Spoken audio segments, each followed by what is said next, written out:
Copy of Noctowl and over for Ojvind there. The one copy of Pidgey could be interesting, but it looks like our Birmingham regional finals is about to get started. We have Ojvind on the left playing that Charizard EX, Jonathan playing that Palkia Terrapagos, and Ojvind is going to get us started here. Has led that copy of Fezandipiti EX. So in case you're joining us, let's run through how this Charizard EX archetype plays as he starts to turn off there with a Buddy-Buddy Poffin. So Charizard EX is a bit of a beefcake Pokemon. 330 HP stage 2 with a ridiculous ability, letting you attach 3 fire energy when you evolve into it. Infernal Rain is what Ojvind will want to be announcing here. Also has a very good attack, Burning Darkness for 2 fire energy. Does 180 damage and then 30 more for each prize card your opponent has taken. So only get stronger as the game progresses. But Ojvind does have some extra tricks I want you to keep an eye out for. Radiant Charizard is one of them, a big, hefty 250 HP damage dealing merchant with 160 HP as well. We also have the cursed Blast Line Dusknoir that can chip in extra damage via its ability. And worth noting as well, forcing your opponent to take a prize card with Dusknoir or Dusclops can work in your favor. Also have a whole multitude, a cornucopia of support Pokemon to help him keep ticking over. Pidgeot EX, quick search, letting you grab any card you like from your deck once per turn. Fezandipiti, flipping the script, draw 3 if one of your Pokemon was knocked out during your opponent's last turn. Little Cleffa can come up, grasping draw, and then we have Rotom V to instant charge and Lumineon V to grab supporters when it enters play. Absolutely, we do. We see a Charmander and a Pidgey there. Pidgey to evolve into Pidgeot later. Charmander to evolve into Charizard. And you said about making your opponent take prizes. Well, Charizard does an extra 30 damage for each prize card your opponent's taken. Yep. Radiant Charizard's attack costs 1 colorless energy less for each prize card your opponent has taken. So this is one of those games where your opponent taking prizes, not the issue it is maybe in some other decks. But it really here is, let's attack with Charizard. I am very hard to KO, and I deal a rather large amount of damage. And don't forget, viewers at home, Ojvind did make the final of the last regional he played at, and it was with this exact deck. So he's going to pass the turn over, double Buddy-Buddy Poffin to fill that bench gloriously as he has. So now it is over to Jonathan to start us off. Ross, why don't you take us through Jonathan's deck? Well, this Palkia Terrapagos deck really is built around, shockingly enough, Palkia and Terrapagos. Terrapagos is a Stellar Terra Pokemon, and it does 30 damage for each of your bench Pokemon in play. But because it's a Stellar Terra Pokemon, you can use Area 0 Underdepths, which lets you have 8 bench Pokemon. You can use Noctowl that when you evolve into it, searches any 2 trainer cards. And then you've got Palkia. Palkia does 60 damage base plus 20 more for each bench Pokemon that you and your opponent have. So that's how you get up above the unified beatdown damage that Terrapagos can provide. It's also got that ability Star Portal that lets you attach free water energy from your discard pile to your water Pokemon in any way that you like. And of course, that can power up Palkia, but it can also power up your Radiant Greninja that's got Moonlight Shuriken dealing 90 damage to 2 of your opponent's Pokemon. And we see Hoot in the active there for Jonathan. One thing we're going to see as we go through this game, leaving Hoot sitting on the bench, Charizard really doesn't do much bench damage. That's not in its game plan, but having a Hoot on the bench means it can become a Noctowl. And Noctowl is a real good support Pokemon, letting you grab 2 trainer cards from your deck when you evolve into it, as long as you have a Terra Pokemon in play. We are going to see concealed cards being used there for Jonathan. And let's see another who's going to come down. We'd love to see a Palkia V. I'm not sure if I see an option here. There might be an Iono. Can't quite consult the hand there for Jonathan. Would love to get a Palkia V down at the very least. We're going to see a turn attachment perhaps to Radiant Greninja. And it has to be the Iono, surely. There it is. Paldean Fates, Iono, the only option here. Both players get a new hand of 6 cards because, you know, Terrapagos, you can just play an attack. Yeah. But Palkia, you really need to evolve into the V-Star. Palkia V is fine. Really, it's a conduit to the V-Star. It is the V-Star that really makes this deck tick. That's where all the extra damage comes from, and that is where the energy acceleration comes from. Do we have one? No. We got a Buddy-Buddy Poffin. I don't think we do, you know. I don't think I saw a way to get Palkia V there. In case you're wondering why both players just reset their hand, Iono forces both players to put their hand to the bottom of the deck. Then they grab one for each prize card they have remaining. So both players get a fresh hand refresh to 6 there. Buddy-Buddy Poffin, and you grab any 2 Pokemon have 70 HP or less or put them on the bench. It's safe to say Jonathan has a lot of those Pokemon out. Double Hoot would really, as you say, love to get the Palkia V. I know. Now, this is interesting. This is a card we haven't seen so far in the Palkia decks. That Bidoof obviously can evolve into the barrel to let you draw to your 5 cards. Now, this is a very strong card here, Ross, that Fan Rotom. Love Fan Rotom. It's not a playability, it's a usability. It's only usable on your first turn of the game, but it lets you search for 3 colorless Pokemon with 100 HP or less. And no, they don't have to be basic. We've already seen a Noctowl coming to the front of the pack there. That means that you're going to save that in your hand for next turn so that you've got that guaranteed search for 2 trainer cards. We've also got another Hoot and a Fan Rotom, but there's no Terapagos right now, and very, very importantly, Jonathan actually is bench locked right now, because you have to use that last bench space for Terapagos, or else you don't get access to Area 0 Underdepths. You could use your last bench space for Palkia, but the problem then is you can't play a Terapagos, and Palkia's output is severely diminished. We are passing with no Palkia V on the board. There's a bunch of draw there for Jonathan. Not entirely sure what he's attacking with yet. Nothing yet. There's no point in putting a Terapagos down if you can't attack with it, so might as well leave it in the hand. Over to Ojvind now. Going to start the turn off there with an Arven. Fantastic card for the Charizard EX archetype, letting you grab a tool card and an item. Now, bear in mind, a tool card these decks love to play is Forest Seal Stone, as we see it being taken there. It is a tool card that can be attached to any Pokemon V. If it is, that Pokemon now gets the V-Star ability, Star Alchemy, which lets you grab any card you like once per turn. So Arven just has a whole lot of value, as we do see Nest Ball for Rotom V. There we do see that Star Alchemy, and it looks like we're going to see a Pidgeot EX being set up. Fantastic card. There it is, because Quick Search basically reads once per turn. Whatever you like from your deck, just go and grab it. Yeah, already had the rare candies. Going and searching for that Pidgeot means you get that quick search. And the general rule is Pidgeot first, because then Pidgeot gives you that search for the rest of the game, and you can use that search to set up your Charizard, your Dusknoir, etc. Pidgeot is very much the priority here. And we did see Alexander in top 8 taking out the Pidgeot, trying to starve Charizard of resources. But here we see that Ojvind not only has the Pidgeot down, but has used the Forest Seal Stone immediately. So if it gets removed, doesn't really matter. As we do see a Charmeleon coming down, Dusclops coming down as well, and an instant charge that ends your turn, but you can draw 3 cards. A very nice setup turn, not the most explosive, but Ojvind getting in the game. The longer the game goes on, you have to favor Charizard. It is over to Jonathan now. Looks like Terapagos EX has now hit the bench. That means Jewel Seeker Noctowl is now online at the very least. Yeah, we'll still need the stadium there if you want to get 8 bench Pokemon. Yes. And really, we want a Palkia. I mean, honestly here, I think you play Noctowl, you go and get yourself an Area 0 Underdepths and something to search out the Palkia. That's my preference right now, because now you can use Terapagos, it is an attacker, but this isn't a build that's playing double turbo energy. It's a water energy build, and because you didn't get an energy down last turn, it means that you've got Glass Trumpet. That's your only option for attacking this turn, which is an option. Yep. But it's still not ideal. However, if you get 8 bench Pokemon out, actually, I'm going to be honest with you. What's that? Get 7 bench Pokemon out. Don't even need the 8th. Then you will actually be able to get a 1-hit KO on that Fezandipiti there. So that will do 210 damage, KO the Fezandipiti, get you your first 2 prizes. So we are looking here for a Glass Trumpet, an attachment for turn, and a way to get the Hoot out of the active. There is a dreamer scenario, right? I still want a Palkia, though. If you can use... Okay, looks like Irida's being taken there. So there is a world in which Moonlight Shuriken is live. There's only 1 Charmander and 1 Charmeleon. Both have 90 HP, right?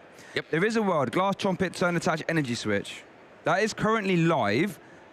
Bit of a dreamer scenario. You'd also have to maneuver a Hoot out the active.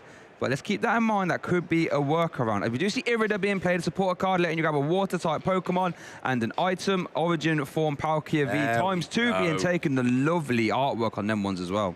Yeah, we got the lovely Oswaldo Cato artwork there. One of my favorite artists working in the Pokemon TCG. And here we are going to see a fan Rotom being discarded with an Earthen Vessel, going and searching out a couple of energy. I think the most likely thing here is working towards a Glass Trumpet. For your Terrapagos, you need Glass Trumpet and Attach for turn, but it is possible here, like you say, to also weave in an energy switch to attack with Radiant Greninja. Now, if that's possible, that would be a phenomenal turn, because your energy acceleration comes from Charizard, your main attacker is Charizard. If you cut off that pipeline, it ain't gonna work. It's just a lot more effort to get there. Let's see what we can get. A Noctowl will help a lot, though. Really will. Glass Trumpet's already in hand as well. I think Jonathan's looking at discard pile. Wait a minute, what have I got in there? There's a lot of energy there already. Oh, we're eyeing it up there. We could Glass Trumpet. We can actually make it work when, you know, we could use Noctowl to go and get that energy switch. Do you want to use Noctowl to go and get that energy switch? Oh, there is an energy switch in the prizes. Oh, that's his only copy of energy switch. Oh, then we're not seeing that. It's in the prizes. Okay, well, that line of play is no longer live. As we do see the Glass Trumpet being played, letting you attach one basic energy to any two of your benched colorless Pokemon. So that's going to be one Terrapagos, one on Fan Rotom. And we still have a turn attached left to go as well. So we could see a Unified Beatdown, perhaps? Unified Beatdown would KO Fezandipiti right now, and I would quite enjoy that, frankly. Fair enough. That's what I mean. There is another option here, which is you Prime Catcher a Charmander and KO with Fan Rotom. That Fan Rotom, we saw it getting used in the top 4 game, right? Does 1 energy 70 damage if you have a Stadium in play. That's a terrific number at dealing with evolving basic Pokemon like Charmander on the bench who has 70 HP. As we do see Jaw Seeker concluding to grab an Ultra Ball and a Prime Catcher, Ross, you might be onto a winner there. There is your Ultra Ball. We're going to be going and searching for a Pokemon here. Now, the bench is actually full. There are 8 Pokemon, so you'd be going for presumably an evolution here. Might be a Palkia V-Star for next turn, or it could be a Bibarel. There it is. Bibarel. And that is going to be a draw engine for the rest of the game, and this is what we like. We've got a Hoot Hoot ready to evolve into a Noctowl. We've got a Bibarel that can be drawing cards right now. We've got a Radiant Greninja that's been used this turn, but every other turn is live. It means that hand disruption means very little. It means you're likely to draw the cards that you need. Yeah, Bibarel's interesting. Not a card we see terribly often, but being able to draw to have 5 cards you had once per turn, Industrious Incisors, in combination with those Noctowl can really start to get the game out of hand. We see a turn attach to the Terrapagos EX on the bench. Do we have a way to move this this Noctowl, actually? Yeah, because Prime Catcher switches. Oh, of course, it's silly me. There we do see the Prime Catcher being played. Now, is it going to be Charmander or Charmeleon? Going to go for 2 prizes. Yeah, I don't mind this. I'd actually rather KO the Fezandipiti than the Rotom, but you needed to have a switch as well, so that's why we go for the Rotom here. Interestingly, if we, and we don't, but if we'd been able to get a Palkia V down last turn, V-Star at this turn, we could have taken out the Pidgeot. There are enough bench Pokemon to do so. That would have been a much better target. I think the 2 prizes off Rotom V is fine, but I don't think it's as good as Fezandipiti, and it's definitely not as good as Pidgeot. It really isn't, but now it is over to Ojvind now. Does have Dusknoir in hand to kind of evolve into that. And Cursed Blast lets you knock itself out, but you can put 13 damage counters on one of your opponent's Pokemon. That has a massive power spike. And does have Pidgeot as well available. Does have Flip the Script available now. So I would imagine whatever Ojvind wants to do has Arven in hand as well. He can probably do it. Yeah, being able to draw free with Fezandipiti and then maybe play Arven and then go, right, well, there's one part missing from a combo I'm looking for. Let's go and get it with Pidgeot. That is going to be very appealing. Does actually, first of all, first port of call, what you really need, Charizard. Do need a Charizard. Can't really go too far without that. Here we do see Quick Search, though. Let's see what this grabs here. And it's interesting, right, because we saw in the other games just how impactful the Unfair Stamp is. With Jonathan having Barrel, Unfair Stamp isn't as impactful. So it isn't going to be the get out of jail free card that Ojvind might be used to. Might be forced to use Curse Blast into the Bibarel first, perhaps, and then use it on Unfair Stamp. Let's see how it pans out. Yeah, I'm looking at the Curse Blast and Dusknoir, and I'm looking at Radiant Greninja, I'm looking at Bibarel there. Either of them could be KO'd straight up. You're swapping 1 for 1, but you're taking out the draw engine. Bibarel, if you're worried about the draw, is the better option, but if you're worried about a potential attack, that is where Radiant Greninja comes in. Here is your first Charizard coming down, and at this point, it's worth noting with 2 prizes taken by Jonathan, that means Charizard is hitting exactly 240 damage, which is already enough to KO Terrapagos, even if we don't see Dusknoir being used. It really is. The Infernal Rain has started. Defiance Band Unfair Stamp being taken off the Arven. Here comes the Curse Blast into the Bibarel, just as I said, to remove that draw option there. Jonathan does get to take a prize card, and then Ojvind also does as well. Unfair Stamp as well for both players to shuffle their hand away. Jonathan gets only 2. Ojvind would get 5. A fantastic comeback card there. Battle of the Ace Specs, Prime Catcher versus Unfair Stamp. Here we go. Unfair Stamp is going to give Jonathan a 2-card hand. It's going to give Ojvind a 5-card hand, which is a lot better. And you still got your Pidgeot on board, which was the difference we saw back in the top 8 game. Keeping your Pidgeot is absolutely huge. Charizard now is going to come out and do way more damage than you need to. Actually, at this point, could have been KOing a Palkia, a V-Star. It's all irrelevant, though. You had enough damage for the Terrapagos before the Defiance Band, before the KO on your own Dusknoir. But the good news is you're going to take 2 prizes here. You're going to even it up, and you're going to put a Pokemon active that is much more difficult to deal with. Yeah, I'm sure Jonathan's going to try and play musical chairs with that Charizard. That doesn't really want to deal with that if he can get away with it. We did see Flip the Script activation there as well. But it looks like Pidgeot EX is going to retreat thanks to that free retreat cost. Love to see that.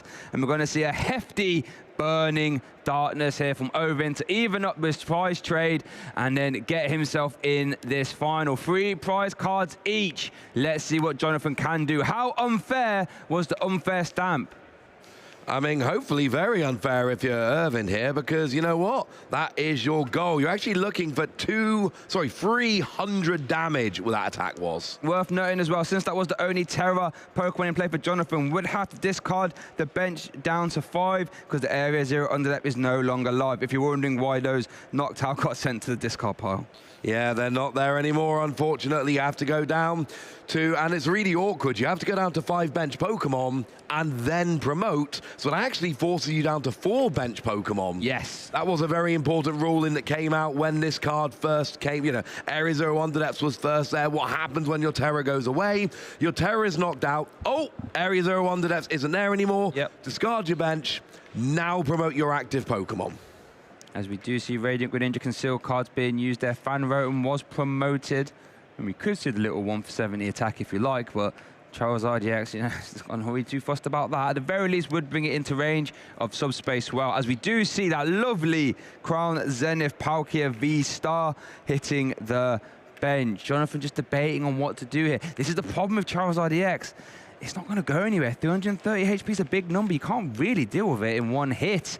And the longer the game goes on, Ross, the faster that Charizard EX starts to knock on your door. Yeah, absolutely. And here's the thing. You've got Area 0 Underdepths. What you really want to do is try and get to like 6 bench Pokemon, because then you can hit 240, and it's in range of a Greninja. That's not happening here.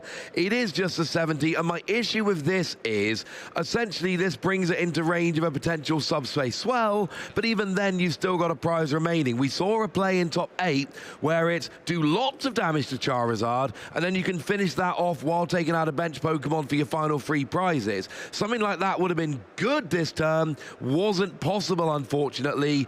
And, you know, Ojvind here has not won the game. Still got 3 prizes left to take.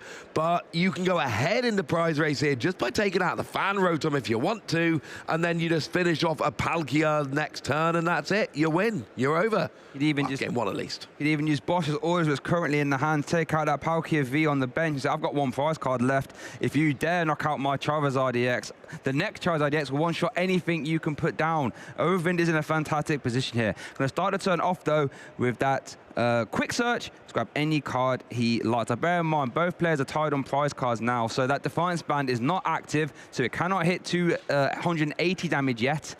and can't play counter catcher as well. Quick search target has been picked. Didn't quite manage to see what it was, though. I'm sure we'll get to see it soon. But I tell you what, Ojvind's hand is stacked, though, Ross. All manner of options are already there. So being able to just grab whatever card you like in a regional final when you would argue in the driver's seat as well must be nice. Yeah, I quite like the idea of just KOing the fan Rotom, because if they don't KO my Pidgeot, I can just search for what I want next turn. And if they do KO my Pidgeot, it means I haven't KO'd my Charizard. What I really want here is Rare Candy Charizard, though. Yes. I want a second Charizard ready to go to really push it. Here we go with the boss's orders onto the Palkia V. Very important. The V-Star is actually out of range. Charizard is currently hitting 270. Ooh, and that's a concession from Jonathan. Jonathan has lost game one. He has conceded. Ojvind wins game one. Charizard is one game away from that regional champion that so eluded him back in Stuttgart. Yeah, hasn't had to wait long to get himself in this position. Only had to wait one event and is currently one game up. Big smiles there from Ojvind. You have to say he was in the driver's seat for most of that game. Once that Charizard EX comes out, Ross, it just gets a bit devastating. Here is our replay there. I actually had to turn it off. It didn't go for the Rare Candy. Rotom went for the instant charge instead. But at this point, it was all she wrote. This Curse Blast here, this was the turn. As I said, get rid of the barrel, Unfair Stamp, and grind Jonathan down to a halt. And that's exactly what happened. And once that Charizard EX comes out in combination with that Unfair Stamp, you ask your opponent a lot of questions. Say, right, deal with this 330 HP Pokemon right now, because if you don't, it's gonna deal with you. And we see the KO there. Big KO onto that to the Rapagos. We then see the boss's orders KOing the Palkia, at which point Jonathan looked and went, you know what, Ojvind, I can't do this. I've not got a good enough setup. You are too far ahead. Let's go to game two. I know what's funny, right? What's that? You do all right at a tournament, but you fall a bit short. You go home, and you know, whether it's your wife, your girlfriend, your friends, your parents, whoever it is, what is the one thing they always say to you? It's all right.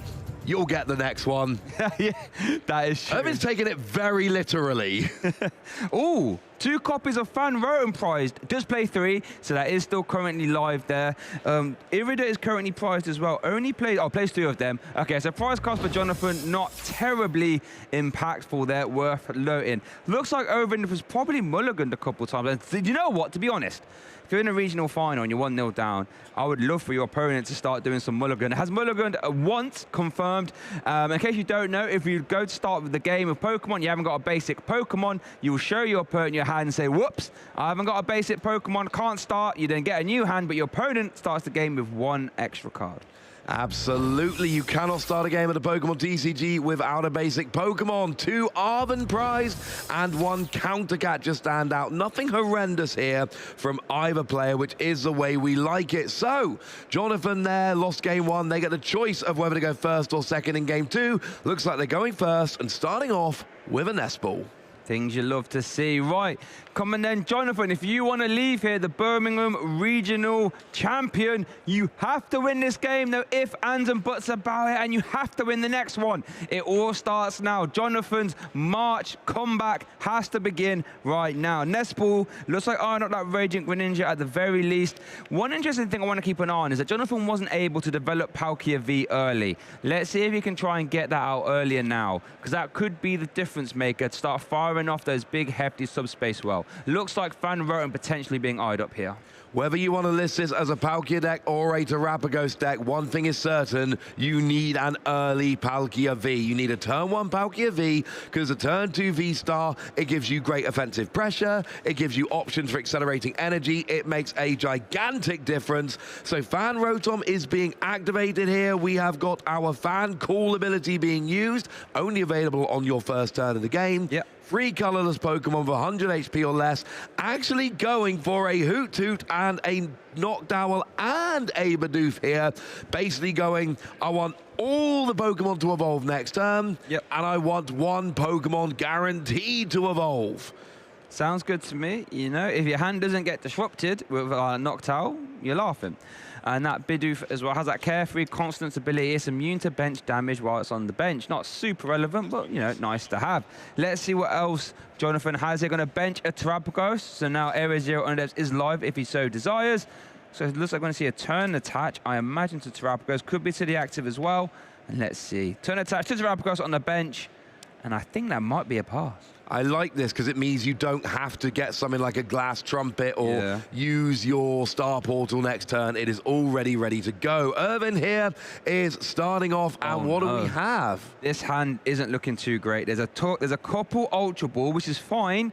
Problem is, you'd like to try and build up resources with the Charizard deck. You know, if you don't have to quick search for, if you have some pieces of the puzzle, then you can quick search for one card at a time, right? If you're having to Ultra Ball super early on just to get your basic Pokemon down, it really limits options. I didn't see a supporter there at the first instance, so it looks like I would imagine we might see Ultra Ball for one Charmander, second Ultra Ball to grab Rotom instant charge, and that might be all she wrote. That might be. We have seen these Charizard players in the past at this tournament, if they can only have one basic on turn one, sometimes choosing the Pidgey over the Charmander, so you can get that Pidgeot and keep developing and make it more likely that you will get into that Charmander. You don't want a turn 3 Charizard, you want a turn 2 Charizard, but sometimes it's worth going for the Pidgey to at least make it more likely you'll get that Charizard.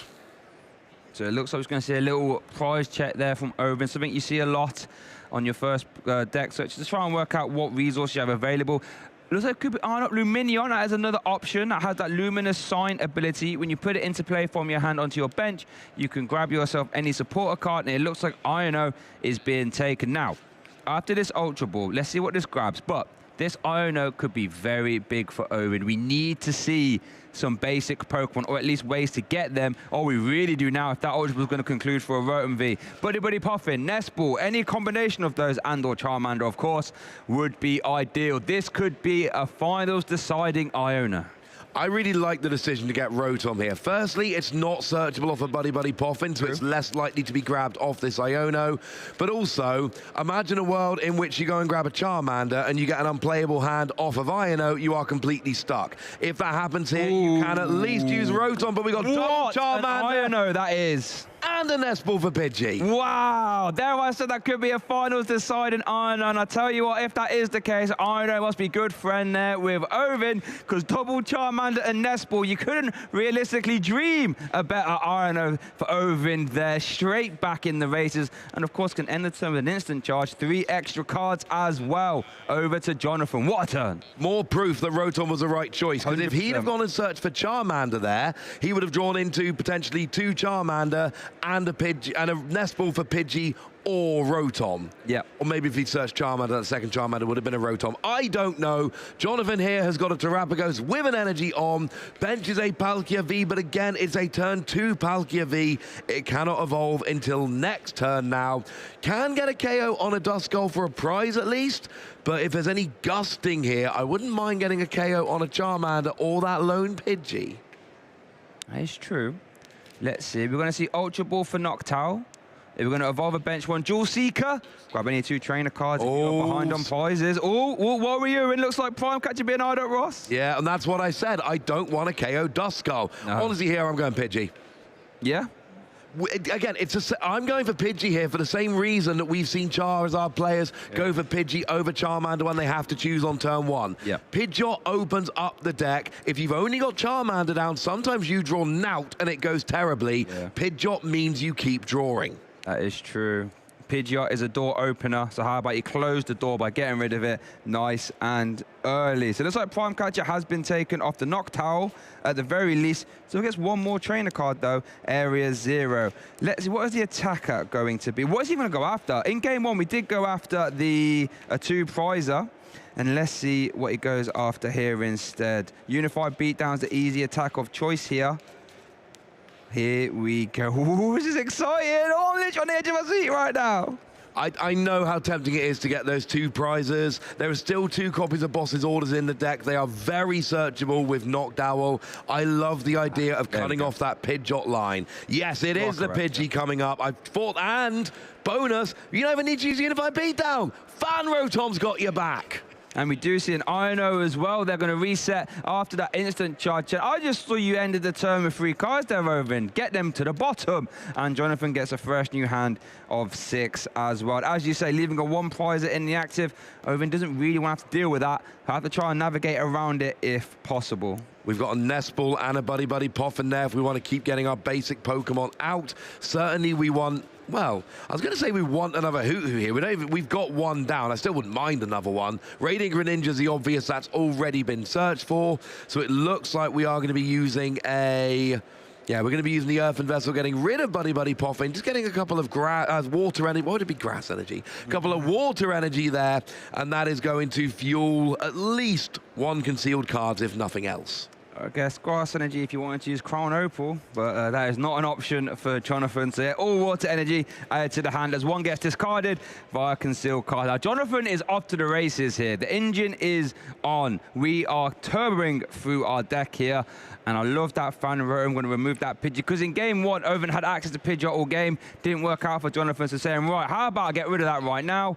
There we go. Fan row attack on a carry the Pidgey. Jonathan on the board here. What can Ojvind do? How did Iono treat you now? Because in the last turn, Iono was really kind. Let's see how it treated him now. We do have, had Rare Candy Pidgeot in hand as well. Yep.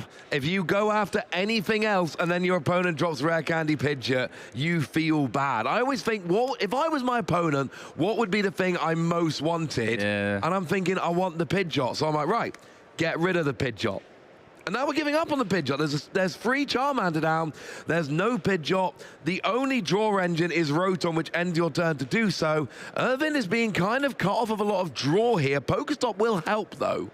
It will help. It's a card that he's popularized in the Charizard EX archetype. Forces Jonathan to discard. But here we do see the PokéStop. How's it going to treat you, Rick? That's a great start. Great start! Ojvind! Goodness gracious me! Must have a high level on Pokemon Go because he knows his way around a PokéStop. And a Thorton. Are we going to get back the Pidgey? We got Rare Candy Pidgeot off the PokéStop. Ojvind! Oh my goodness gracious me. Quick search is live. Things you love to see. That is one of the best plays we've seen of the weekend so far. You lose your only Pidgey, but you Thorton, a Pokemon you don't want on the field to get your Pidgey back. Rare Candy Pidgeot, then you get your Charizard. Ojvind is right back in this game. Ojvind's Infernal Rain has started as that Charizard EX hits the field. Going to announce Burning Darkness, turning off the lights here in the venue. It's about to get dark. What a turn that was. And the PokéStop unlocked it as well. Wow, Thorton PokéStop. Things you wouldn't expect to see. But here we go. There's the Burning Darkness. Ojvind's on the board here. Jonathan, what can you do, my friend? That was such a fun turn, getting that Pidgeot back. I mean, if you're Jonathan here, you're like, well, the only way you get to Pidgeot now is with a Thorton Rare Candy Pidgeot. What are the odds that happens? It turns out quite high. Thorton has always been an amazing card. It opens up so many options. I wish more people played it. Yep. Honestly, I think all the casters are a bit silly that nobody predicted it was going to be a big card this weekend. It's in my caster prediction. Thank you very much. Tried to sneak that one out. Okay. Here's over to Jonathan now that has promoted the Origin form Palkia V. Fezandipiti hits the field, so Flip the Script is live, can draw 3 cards from the deck. There's the Origin form Palkia V Star. There's an Earthen Vessel. So let's have a look. Trying to eye up is a KO on Pidgeot EX live. We need to see, I think, one more bench Pokemon, I believe. So we're currently at 10, so that's 260.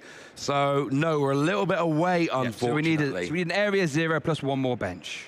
So, I mean, we're no, I'm not sure that would do it either. One more would put you up to 280. That's how much Pidgeot. Oh, I was talking about Pidgeot, I would say. Oh, Pidgeot, yeah, one more for Pidgeot. I'm thinking about Charizard here. Charizard, we'd be maxing out at 13, 260, 320. You'd still be 10 damage short, unfortunately. So, we are getting a couple of water energy here. That's off an Earthen Vessel. Yes. So we could attack with your Unified Beatdown, but it's really not what you're going for. We'll have to use your Star Portal if you want to attack with Palkia V-Star this turn. Yep. So we're going to Fezandipiti, we're going to flip the script, draw 3 extra cards as a boss's orders. There's an Ultra Ball and a Cancelling Cologne were the 3 cards off of Fezandipiti there. There is a world in which you can actually save your V-Star power, right? Because as we do see concealed cards being used, Energy Switch is currently in hand. So you can turn the touch, Energy Switch that energy from the bench, Terrapagos onto active, so you can still keep a hold of your V-Star power. And boss's orders is in hand if you want it. And I think there's a decent chance you do here. We saw that when Terrapagos beat Charizard in top 8, it wasn't by KOing Charizard, it was by going after those bench Pokemon instead. And there are a bunch of prizes there that will be on the easier side. There is even a possibility here you could get a KO on, say, a Charmeleon and a Charmander with Moonlight Shuriken. I know every time I suggest Moonlight Shuriken, it doesn't happen. I'm just saying I like double KOs of Moonlight Shuriken, and there are a couple of tasty targets on the board. There really is. Moonlight Shuriken is one of the best attacks in the game. Make no mistake about it. It's not a bad play by any means. Let's see what Jonathan does here. Still trying to conclude this Dual Seeker. Looks like Area 0 is being eyed up there. And, oh, I cannot. What card is that? I can't make that one out, unfortunately. Hopefully, we'll lay it flat so we can see. But Area 0 is definitely one of them. Oh, it's a Kieran. Kieran does 30 extra damage. Ooh, so generally speaking, Palkia cannot extend to KO a Charizard, assuming your opponent sticks to 5 bench. If they go up to 6, you can actually do it. So you have 8 Pokemon, your opponent has 5, that's 13, that's 260 plus 60 base is 320. You are a little bit short. If you get to 7 bench Pokemon and play Kieran, you can KO Charizard here. That is possible. We lose an Area 0 Underdepths, a Lost Vacuum, and an Iono. I don't love losing the stadium there or the supporter, and Lost Vacuum's not doing any good right now. No. That was not a great Pokestop, frankly. It wasn't, unfortunately. Over there proving, you know, who the Pokestop master is, at least for that turn. Kieran is interesting. Didn't expect to see that too often, but here I think we do have energy switch in hands. We turn attachment to active. Are we going to see Starport or are we going to see the energy switch? Glass Trumpet. Okay, so that could be one on Terrapagos, one on, what, Bidoof, I guess? Bidoof or knocked out, doesn't really matter. It's an energy switch target. There we go, onto Bidoof. Love that Bidoof getting ready for action, perhaps. We'd love to see a Bidoof attack. Here we do see energy switch. Oh, nope, straight off the Bidoof. I'll have that, please, sir, says Palkia. It's an energy switch target. So do we have enough bench Pokemon now is the next question. You say we need to get to 7, right? I think 7 bench Pokemon with a Kieran will do it. There goes Pokestop. I kind of like this. You get rid of your own Pokestop to stop your opponent having an advantage from it. 7 would give you 12 bench Pokemon to, so 7 bench Pokemon for you plus the 30 from Kieran would put you to exactly 330. The maths would work out. But if you can't get to 7 bench Pokemon, it is irrelevant. There's an Ultra Ball in hand, I believe. Is it going to be... We have one more Pokemon. Is it going to have to be Ultra Ball for Bidoof and try and draw into it? For Bibarel and try and draw into it. I should say yes. Because we've already flipped the script. We've already used concealed cards. There is no Hoot down that we can evolve into a Noctowl. And we've said this deck is very, very different depending on whether you have a Hoot down ready to evolve or not. If you do, access to pretty much your entire deck. If you don't, then you don't. Tell you what, if you're going to go for Bibarel, do you even preemptively play the Kieran to draw 1 extra card? That's risky, but that might be the sort of plays you have to do if you're 1 game down in a regional final. We do see the Ultra Ball concluding for the Bibarel. Has the Industrious Incisors ability, letting you draw 2. You have 5 cards in your hand. There's an energy in hand. We can't play that. We've already turned attached, I believe. Goodness, there's actually quite a few cards in the hand. Industrious Incisors is only going to draw you, I think, what, 1 right now? Do you play that Kieran now? No, because it's just going to draw the Bibarel now. It's Ultra Ball. So, and it looks that's just the subspace swell. Okay. So 260 off the subspace swell. It's not ideal. Does put it into Radiant Greninja range for a potential free prize KO down the line, which is very important. It is. But that's not what you wanted. Clearly there, Jonathan was thinking, what if I could extend? 2 bench Pokemon were needed. And really, because of the Ultra Ball, it was actually 1 bench Pokemon was needed. But it wasn't there, unfortunately. So you had to just do the damage. And now we see a quick cert from Pidgeot. Now, Pidgeot now live after that fantastic clip-worthy Thorton play. Things you love to see. Looks like Night Stretcher could be being eyed up. Yeah, there is a Charizard EX in the discard pile. So Night Stretcher of the quick search essentially reads, grab yourself a Charizard EX, 3 Fire Energy from your deck as well if you like. So I think that was Night Stretcher being taken there, was it? It was, so there we go. There's Night Stretcher. I wonder who this is going to be for. That big Charizard EX hits the field. Infernal Rain activates once again. So 3 Fire Energy can be attached to a Pokemon any way you like. Just going to take the 1 here, though, because Burning Darkness has a 2 attack cost. Yeah, there's always an argument to try and set up another Charmander if you've got the energy in deck, but you don't need to right now. You're in a decent position. You've got a backup Charizard you're attacking. There's a boss's orders onto Fezandipiti. This will be 2 prizes and, crucially, cutting off access to flip the script. I like this. And now you're saying to Jonathan, right, I'm actually ahead now. I've got 3 prizes remaining. You've got 5. What can you do? Fine, you did a lot of damage to my Charizard, but you know what I did in return? I just took a couple prizes. Strong turn there for Ojvind. Okay, Jonathan, what can you do? You have a wounded Charizard EX in the active, heavily damaged, in range of Moonlight Shuriken, as you say, Ross. Honestly here, and I know I say this a lot and it never happens, I really want a Moonlight Shuriken this turn. Charizard EX would go down, Charmander or Duskull on the bench would go down, and honestly, I might even be tempted to leave the Duskull because you know what? Yeah, fine, give me a prize, put me at 1 remaining. Yep. I am kind of all right with that. So it is an option with Radiant Greninja. Otherwise, you can KO with Palkia. And actually, what's crucial here is the difference between taking 2 and 3 prizes. Yep. If you take 2 prizes, yep, Charizard maxes out at 270 damage. It does not get a KO on Palkia.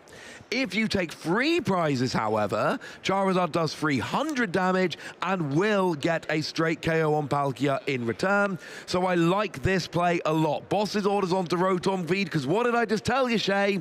Taking 2 prizes is better, at least in some ways, because it keeps you out of range. Do we have a pivot option, though? Tell me it's not stuck in the active. No, you can turn attach at the very least, right? Okay, I think you can. Oh, that wasn't a pass, was it? No, surely not. I think he's just maybe just thinking perhaps. If you have 1 energy, yeah, it definitely has 1 energy in hand. We can see it. But then it's a choice between retreating or concealed cards. Here we go. Here we go. So now we are going to have the our portal's being used here. Do we KO the bench and leave Rotom active and hope there's no pivoting option? I mean, to be fair, Charizard EX don't play too many energy and they've attached from Infernal Rain, so perhaps this is the play. And we just saw 1 energy being grabbed from Infernal Rain. Might Jonathan be going, do you only have 1 in deck? If you've got none in deck, that might help me out massively here. And it's not a deck that plays a huge amount of switching options. If this Rotom doesn't get out the active... Oh, no, it's a concession. You can't Moonlight Shuriken a benched Terra Pokemon, right? You cannot Moonlight Shuriken a bench Terra Pokemon. So we are just waiting to get that confirmation here. We are circling winner for Ojvind, and that means he is your Birmingham Regional Champion.